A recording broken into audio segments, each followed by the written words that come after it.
আয়েশা রাদিয়াল্লাহু তাআলা আনহা বলেন, কানা নবী সাল্লাল্লাহু আলাইহি ওয়াসাল্লাম ইজাস্তাকা নাফাসা আলা নাফসিহি, আল্লাহর নবী যখন নিজেই অসুস্থ হতেন তখন সূরা ফালাক আর সূরা নাস পড়ে পড়ে নিজের গায়ে ফোঁক দিতেন। নাফাসা আলা নাফসিহি বিল মুআব্বিদাতাইন, ফালাক আর নাস পড়ে ফোঁক দিতেন। তাহলে দুয়ার মধ্যে ফালাক ও নাস চলে আসলো।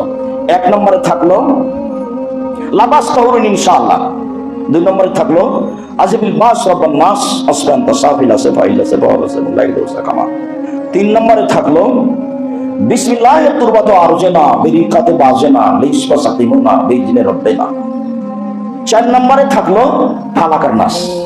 ফালাক আর নাস নিয়ে কয়েকটা আলোচনা। প্রথম, রাসূল সাল্লাল্লাহু আলাইহি সাল্লাম নিজেই ফালাক এবং নাস পড়ে পড়ে নিজের গায়ে ফোঁক দিতেন। আয়েশা রাদিয়াল্লাহু তাআলা আনহা বলেন, ওয়া মাসাহু বিয়াদিহি, পড়ে নিজের গায়েও বোলাতেন, ফোঁক দিতেন এবং নিজের গায়েও হাতটা বোলাতেন, এইভাবে তার পক্ষে যত সম্ভব নিজের গায়ে। এরপরে তিনি বলছেন যে ফালামা ইস্তাকা ওয়াজহু, আল্লাহ যে তু ফিহি, আল্লাহ রাসূলের যখন ওই রোগ হলো যে রোগে তিনি বিদায় নিলেন, যখন ওই জ্বর হলো যে জ্বরে তিনি বিদায় নিলেন, সেই জ্বরের ঘটনা আমি নকল করি। কুনতু আনফাসু বিল মুআব্বিদাতাইনি ওয়া আমসাহু বিয়াদিন নবী সাল্লাল্লাহু আলাইহি ওয়াসাল্লাম, আমি নিজে আয়েশা ফালাক এবং নাস পড়তাম আর ফোঁক দিতাম, তবে আমার হাতটা তার গায়ে বোলাতাম না, আমি তার হাতটাই ধরে ধরে তার গায়ে বোলাতাম।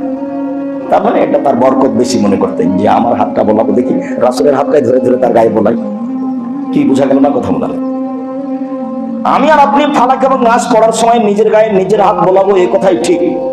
তবে আয়েশা রাদিয়াল্লাহু তাআলা আনহা বলছেন, ওই সময় আমি ফালাক এবং নাস পড়ে রাসূলের হাতটা ধরে রাসূলের গায়ে বোলাতাম।